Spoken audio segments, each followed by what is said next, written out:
नमस्कार, मैं मनीष राज, आप सभी का मार्क्स पे एक बार फिर से स्वागत करते हैं। हम लोग पढ़ रहे थे 3D, जो 12th का रेगुलर जो चल रहा था। हमने वेक्टर समाप्त किया था, 3D में लाइन समाप्त किया था, और पढ़ रहे थे हम लोग प्लेन का। इससे पहले एक लेक्चर हो चुका है। आज हम लोग आगे पढ़ेंगे प्लेन में। हम लोग आज प्लेन के लिए चैप्टर लेके आए हैं, equation of a plane through a point and perpendicular to a vector. ठीक है, हिंदी में बोलते हैं एक बिंदु से होकर जाने वाले तथा सदिश के अनुलंब समतल का समीकरण। तो आइए हम इस समतल का समीकरण कैसे फाइंड आउट कर पाते हैं जब समतल जो है एक बिंदु से गुजरती है। और इसका हम सबसे पहले तो इक्वेशन फाइंड आउट करेंगे, उसके बाद इसमें हम लोग क्वेश्चन भी करेंगे। यानी ये कॉन्सेप्ट आज का आपका पूरा होने वाला है। ठीक है, और ये आप बहुत बेहतरीन तरीक़ा से आखिरी तक समझ पाइएगा। ठीक है, और इस पर कोई भी क्वेश्चन है तो उसको आप आसानी से कर पाइएगा। तो स्टार्ट करते हैं। देखिए, अगर हम बात करें एक 3D फिगर का, चलो ए हो गया आपका z एक्सिस, ए बाई एक्सिस एंड ए है आपका एक्स एक्सिस। चलो हम खींच लिए x axis, y and axis and z axis, z y and x. ठीक है ना, ये आपका ओरिजिन। अगर हम केवल बात करें एक अनुलंब का, तो उससे तो होकर बहुत सारा समतल पास आउट हो सकता है। ठीक है, हाँ, एक तरह से हम समतल खींच लेते हैं यहाँ पे। ठीक है, एक समतल यहाँ पे हम खींच लेते हैं इस तरह से। ठीक है, इस तरह से हम समतल खींच लेते हैं और इससे हम एक अनुलंब पास आउट करते हैं। ठीक है, चलिए, इससे एक अनुलंब इस तरह से अगर हम इसका बात करें तो इससे होकर बहुत सारा समतल पास आउट हो सकता है, इससे होकर बहुत सारा समतल। लेकिन एक खास बिंदु के बारे में अगर हम बात करेंगे भाई, अगर हम किसी खास बिंदु के बारे में बात करेंगे तो उससे होकर किसी एक ही समतल पास आउट हो सकता है। देखिए, और भी समतल अगर एक लंब इस तरह से हो, ठीक है, हाँ, अगर यहाँ पे 90 डिग्री बना रहा हो, यहाँ पे भी आपका 90 डिग्री बना रहा हो, तो आप यहाँ पे देखोगे अगर एक अनुलंब के बात करो तो उससे होकर बहुत सारा समतल पास हो सकता है। लेकिन अगर किसी खास बिंदु के बात करें, क्योंकि हमको इक्वेशन उसी का निकालना है, एक बिंदु से होकर जाने वाला, तो अगर ऐसा बात करें तो उससे होकर हमेशा एक ही समतल पास होगा, हमेशा एक ही प्लेन पास होगा। तो चलो हम इस पे एक पॉइंट ले लेते हैं, एक पॉइंट हम ले लेते हैं यहाँ पे। ठीक है, हाँ, ये तो आपका अनुलंब है, जो इस पे लंब है, परपेंडिकुलर है। ठीक है, हाँ, अब बताओ, यहाँ पे इसका निर्देशांक मान लेते हैं हम x1 है बाबू, y1 और z1 है। इसका निर्देशांक x1, y1 और क्या है, z1 है। ठीक है, अब हम अगर इसका इक्वेशन फाइंड आउट करना चाहते हैं तो यहाँ से एक और पॉइंट लेना पड़ेगा मेरे को, जो ऐसा पॉइंट लेना पड़ेगा जो वेरिएबल पॉइंट हो, है ना, इक्वेशन निकालने के लिए। तो एक और पॉइंट ले लेते हैं यहाँ पे हम। चलो इस पॉइंट का नाम सबसे नामकरण कर लेते हैं। सपोज इस पॉइंट का नाम है ए।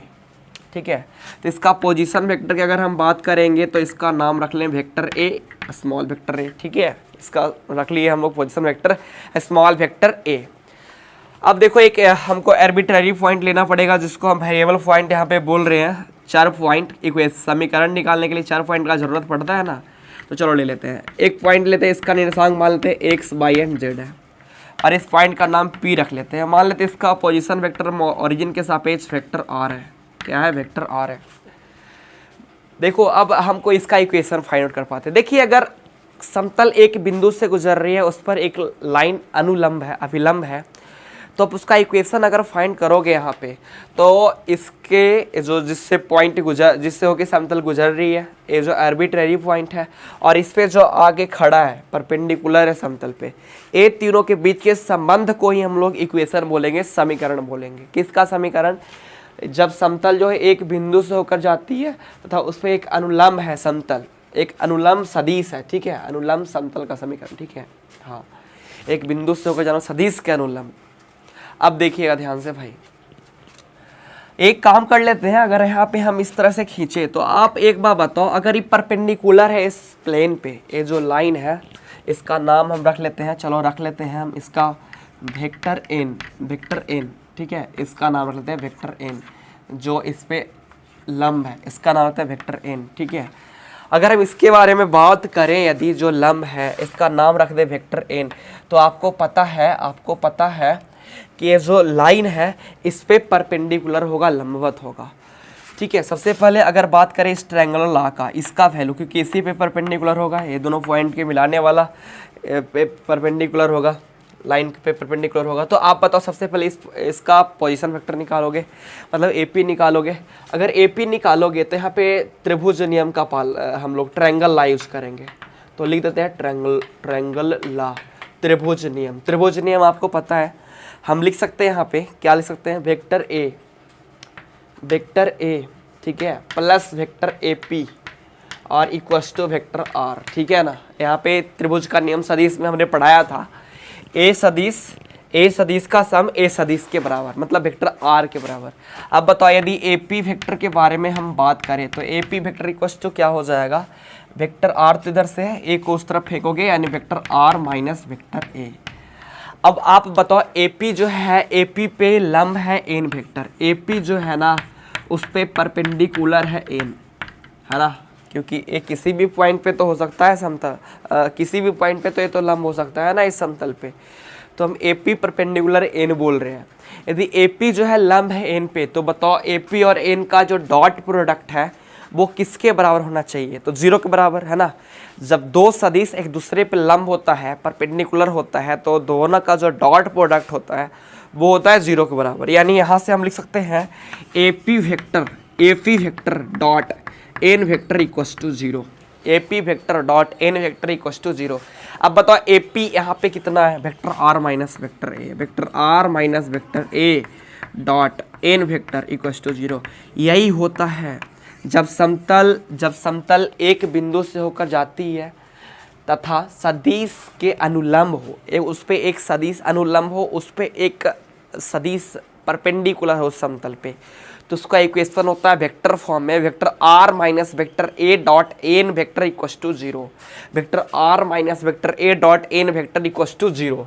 अब एक बात हम और भी बताना चाहते हैं आपको, अगर हम यहाँ पे बात करें कि सपोज n का dr डायरेक्शन रेशियो हम अगर ले लें A1 B1 and C1, direction ratio ले लें A1 B1 एंड C1, वो तो सदिश के फॉर्म में है। सपोज मान लेते हैं A1 B1 C1 उसका डायरेक्शन रेशियो है। तो यहाँ पे अगर हम बात करें n वेक्टर का, तो n वेक्टर आपका हो जाएगा ai cap plus bj cap और plus ck cap plus ck cap, ये हो जाएगा आपका n वेक्टर, है ना। और भी अगर बात करें कि अगर सपोज अगर हम इसका पोजीशन वेक्टर के बात करें, वेक्टर A का, तो इसका तो direction ratio x1 y1 and z1 है, तो इसका क्या हो जाएगा आपको पता, i j k लगा लो, x1 i cap plus y1 j cap plus z1 k cap. ये जो है वेरिएबल पॉइंट P, तो इसका अगर बात करो वेक्टर R है ना, इसका पोजीशन वेक्टर है वेक्टर R, तो इसका अगर बात करो तो इसका डायरेक्शन रेशियो बोले हम x बाई जेड। आपको पता है x by Z arbitrary constant है, मतलब इसका वैल्यू चेंज हो सकता है लेकिन कांस्टेंट है इसका, है ना। ये पॉइंट यहाँ भी हो सकता है, यहाँ भी हो सकता है, यहाँ भी हो सकता है, यहाँ भी समतल पे ये पॉइंट कहीं भी हो सकता है। हम लोग x बाई जेड इसीलिए लेते हैं क्योंकि हमको इसको इक्वेशन बनाना है। इक्वेशन किसी भी चीज़ का तब संभव होता है जब उसके साथ कोई वेरिएबल होता है, जब उसके साथ कोई चर होता है ना।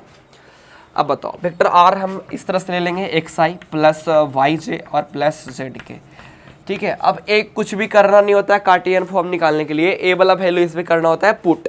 तो आइए हम कर देते हैं put, vector R minus vector है, डायरेक्टली घटा लो वेक्टर R माइनस वेक्टर है, तो यहाँ पे हो जाएगा आपका क्या हो जाएगा भाई, x माइनस x1 आई कैप, ठीक है। हाँ चलो प्लस R में से एक को घटाना है, by minus y1 j cap हो जाएगा, by minus y1 j cap और प्लस आपका हो जाएगा z minus z1 k cap. और डॉट इस किसके साथ करना है, डॉट करना है तुम्हारा n वेक्टर के साथ, तो डॉट इधर जगह नहीं है तो इधर लिख देते हैं डॉट n वेक्टर आपका ai bj ck, तो लिख देते हैं ai cap plus bj cap plus ck cap और इक्वल्स टू कितना हो जाएगा आपका 0, इक्वल्स टू कितना हो जाएगा 0। अब नेक्स्ट पॉइंट के बारे में बात करते हैं, अगर दोनों का डॉट प्रोडक्ट करने आता हो आपको तो हम इस तरह से लिख सकते हैं, बताओ a into x minus x1 plus b into y minus y1 और plus c into z minus z1 और इक्वल्स टू आपका 0। ये जो इक्वेशन आया, उसी समतल का इक्वेशन है जो वो ऊपर में लिखा हुआ है, लेकिन ये जो इक्वेशन है आपका कार्टियन फॉर्म में है, कार्तीय रूप में है, ठीक है। तो इस तरह से हम लोग दोनों तरह का इक्वेशन फाइंड कर पाए। सबसे पहले वेक्टर फॉर्म में आप दोनों को याद रखिएगा, इस पर हम अभी कुछ क्वेश्चन करके इसको कर लेते हैं क्लियर। और ये आपका है कार्टियन फॉर्म में, कार्टिशियन फॉर्म में इसका इक्वेशन, कार्तीय रूप और सदिश रूप, ठीक है। बहुत मुश्किल नहीं था, बहुत आसान सा क्वेश्चन था। अगर ये अब तक क्लियर हुआ तो चलो हम अब इस पे एक दो क्वेश्चन करके इस कॉन्सेप्ट को ध्यान से समझते हैं, इस पे कुछ क्वेश्चन कर लेते हैं, ठीक है। हाँ, आसान सा क्वेश्चन, बहुत मुश्किल सा क्वेश्चन है नहीं। तो चलिए स्टार्ट करते हैं क्वेश्चन को, ठीक है। अब मेरा डस्टर कहाँ गया है, आते हैं इसको, चलो अब देते हैं इसको हम मिटा और बात करते हैं क्वेश्चन का। और क्वेश्चन नंबर फर्स्ट, आइए सबसे पहले मिटा लेते हैं इसको हम।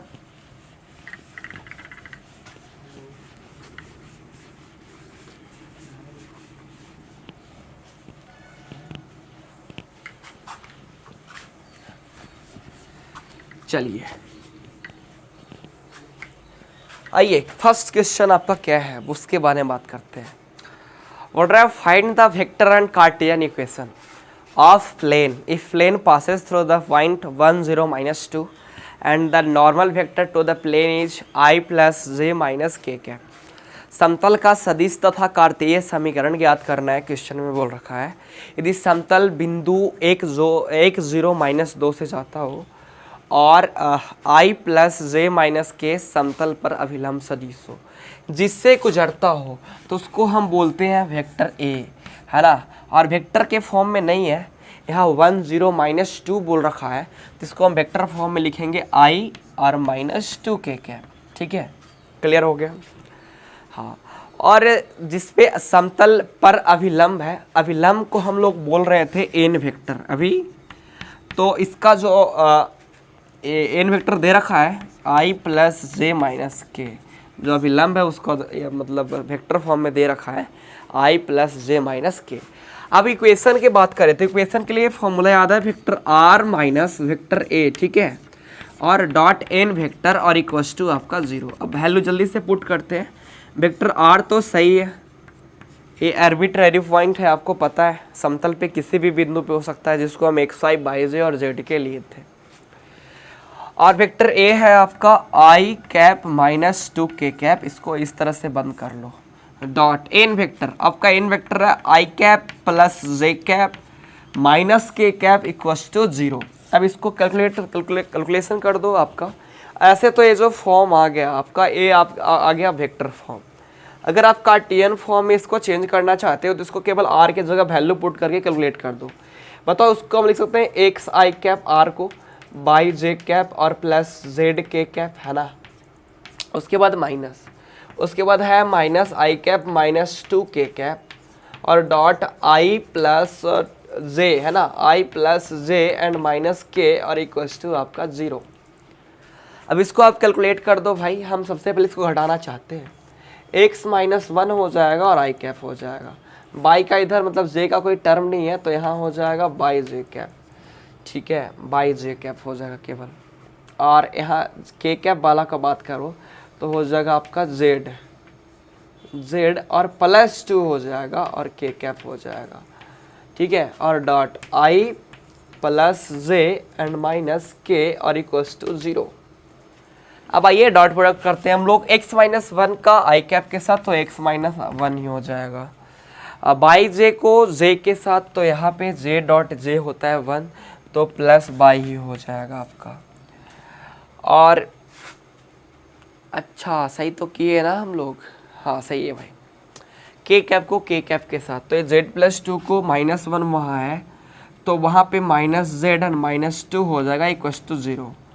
x + y वेरिएबल को -z -1 -2 -3 और इक्वल्स टू 0। ये देखिए आपका समतल का समीकरण आ गया। ये जो समीकरण आया आपका कार्टियन फॉर्म में आया है और ये जो इक्वेशन आया वो आपका वेक्टर फॉर्म में आया है। तो इस तरह से हम लोग इस पे कुछ क्वेश्चन भी कर लेते हैं। एक और क्वेश्चन हम कर लेते हैं इस पे, ठीक है। हाँ चलिए, चाहते हैं इसको मिटाना। समझ में आया होगा, कुछ मुश्किल था नहीं इसमें, बहुत आसान सा इक्वेशन ही केवल फाइंड करना है, उसी पे आधारित है। सेकेंड क्वेश्चन को हम पढ़ लेते हैं। बोल रखा है find the vector and Cartesian equation of the plane passing through the point 1 2 3 and perpendicular to the line with direction ratio 2 3 -4। देखो इंग्लिश में पढ़ते हैं ना, इसमें तो हवा लगता है, जो लैंग्वेज छोटा छोटा होता है, बहुत बड़ा बड़ा लैंग्वेज में पढ़ते पढ़ते साला भूल जाओ, पता ही नहीं चलता है। हिंदी मीडियम ज़्यादा समझ में आता है, लेकिन कोई बात है नहीं, आप कोई भी मीडियम में वो आसानी से पढ़ सकते हो, ठीक है, क्योंकि हम दोनों तरह से आपका बोल मतलब यहाँ पे दिखा देते हैं आपको, हिंदी में भी और इंग्लिश में भी, दोनों तरह के। चलिए ठीक है, उस समतल का सदिश तथा कार्तेय समीकरण ज्ञात कीजिए जो बिंदु 1 2 3 से गुजरता हो। किससे गुजरता हो? 1 2 और 3 से पास होता है, गुजर रहा है 1 2 3 से। तो बताओ गुजरता हो, अगर इसका डायरेक्शन रेशियो दे रखा है तो गुजरता हो मैंने वेक्टर ए, इसको लिखो i cap plus 2j cap plus 3k cap, ए हो गया। और तथा जो उस रेखा पर लंब है जिसका दिक् अनुपात, जिस पे लंब है उसका डायरेक्शन रेशियो दे रखा है, दिक् अनुपात दे रखा है, कितना दे रखा है? 2 3 और -4। तो बताओ उसको हम n बोलते हैं, और उस वेक्टर के फॉर्म में लिखना चाहें तो 2i cap plus 3j cap और -4k कैप। ये भी उसी तरह का क्वेश्चन बन गया। हमको इक्वेशन पता है, क्या होता है equation? Vector r minus vector a और डॉट n वेक्टर और इक्वल्स टू क्या दोस्त? 0। अब केवल वैल्यू को यहाँ रख करना है पुट, तो और कर लेते हैं। वेक्टर r और माइनस a मतलब i cap plus 2j cap plus 3k cap और डॉट, ठीक है, n वेक्टर, डॉट आपका n वेक्टर कहने का मतलब 2i cap plus 3j cap minus 4k cap और इक्वल्स टू 0। अब जैसे उसमें किए थे आप उसको कार्टेशियन फॉर्म में कैसे करोगे? r के जगह पे केवल वैल्यू को पुट करना है, xi plus yj plus z के, कैलकुलेट कर दीजिए, आपका जो फॉर्म आएगा वो कार्टेशियन फॉर्म में इसका इक्वेशन आ जाएगा।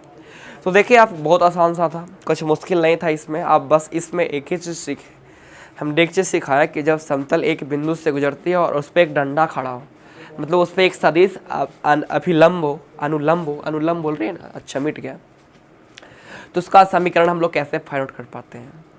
तो आज के लिए बस इतना ही, मिलेंगे नेक्स्ट वीडियो में समतल के और भी इक्वेशन के साथ। बहुत बहुत धन्यवाद।